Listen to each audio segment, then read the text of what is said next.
এই জন্য এই বাবারা আছেন, জওয়ান ছেলে তোমরা আছো, আমরা সবাই এটা ভাবা উচিত যে আমাদেরকে আল্লাহর কাছে ফিরে যেতে হবে, এবং আল্লাহ তাআলা আমাদেরকে অনর্থক বানান নাই। আল্লাহ তাআলা বলছে ফাজআলনাহু সামিআন বাসীরা, আমি আমার প্রতিটা মানুষকে, বান্দাকে শুনবার এবং দেখবার যোগ্যতা দিয়েছি। ইন্না হাদাইনাহু সাবিলা, এবং আমি প্রত্যেকটা মানুষের জন্য আমার হেদায়েতের রাস্তা বলে দিয়েছি। এরপরে আমি দেখতেছি ইম্মা শাকিরা ওয়া ইম্মা কাফুরা, একে তো তাকে আমি শরীরে চোখ, নাক, কান, হাত, পাও, অঙ্গ প্রত্যঙ্গ দিয়েছি, আবার আমার হেদায়েতের রাস্তাও বলে দিয়েছি। আমি নবী পাঠাইছি, রসুল পাঠাইছি, নবী রসুলদের পরবর্তী উলামা, বুজুর্গ, আউলিয়া, মাশায়েখ তাদেরকেও পৃথিবীতে পাঠিয়েছি। আমি আমার আসমানি কিতাব পাঠিয়েছি, তাহলে সব ব্যবস্থাপনা দিছি। এবার আমি আল্লাহ দেখতেছি ইম্মা শাকিরা ওয়া ইম্মা কাফুরা, আমার কোন বান্দা আমার প্রতি কৃতজ্ঞ আর আমার কোন বান্দা আমার প্রতি অকৃতজ্ঞ। আল্লাহ বলেন অকৃতজ্ঞদের জন্য আমি জাহান্নামের আযাব রাখছি, কৃতজ্ঞদের জন্য আমি জান্নাতের নিয়ামত রেখেছি।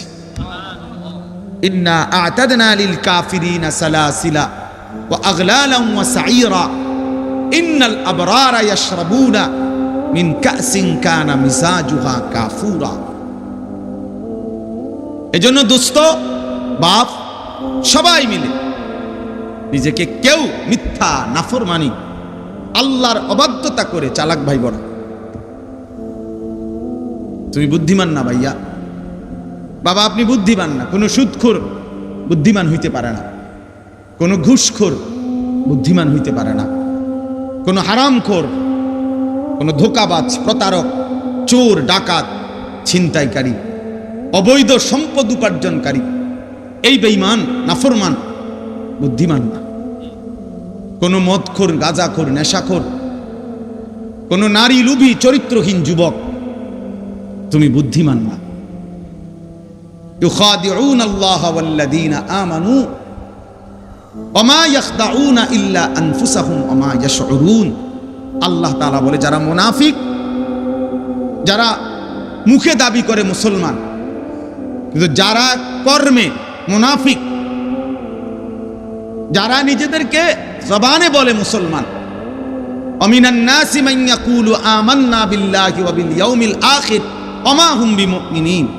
আল্লাহ বলে মুখে তো বলে আমি আল্লাহরে মানি, আখিরাতকে মানি, আল্লাহ বলে আমি বলি, ওরা ঈমানদার নয়, মুনাফিক। কর্মে তো প্রমাণ হলো না। তো আল্লাহ তাআলা বলেন ওরা ভাবতেছে আমি আল্লাহকে ধোঁকা দিচ্ছে, ওরা মনে করতেছে আমার ঈমানদার প্রকৃত যারা ইবাদতওয়ালা বান্দা তাদেরকে ধোঁকা দিচ্ছে। আল্লাহ বলে না, শোনো বেঈমান, মুনাফিক, তুমি মূলত তোমার নিজেকে ধোঁকা দিচ্ছ, তুমি বুঝতেছ। তুমি তোমাকে ধোঁকা দিচ্ছ। তোমার কারণে নামাজি আটকিবে না, তোমার কারণে সেজদাওয়ালা আটকাবে না, কোন ঈমানদার আটকাবে না। ঠিকই তুমি আটকাই যাবে, ঠিকই তুমি আটকাই যাবে। এই জন্য আমরা প্রত্যেকেই এই প্রতিটা ওয়াজ, ছোট বড়, প্রত্যেকটা মাহফিলের বয়ানের এটা একটা মূল ফিকির। এই ছোট বড় যত ওয়াজ হয়, ওয়াজ মানে নসিহত। এই উপদেশের মাকসাদ কলিজার পরিবর্তন, জিন্দেগির পরিবর্তন, নিজের মধ্যে ভাবনা আসা, বিবেককে কাজে লাগান, বিবেককে কাজে লাগান। যদি কারো কাছে হালাল হারামের পার্থক্যই না থাকে, সে আর মানুষ থাকে না,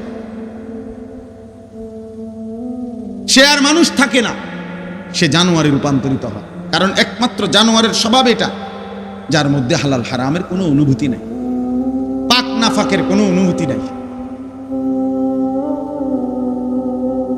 পবিত্রতা অপবিত্রতার কোনো অনুভূতি নাই। এটা জানোয়ারের আখলাক।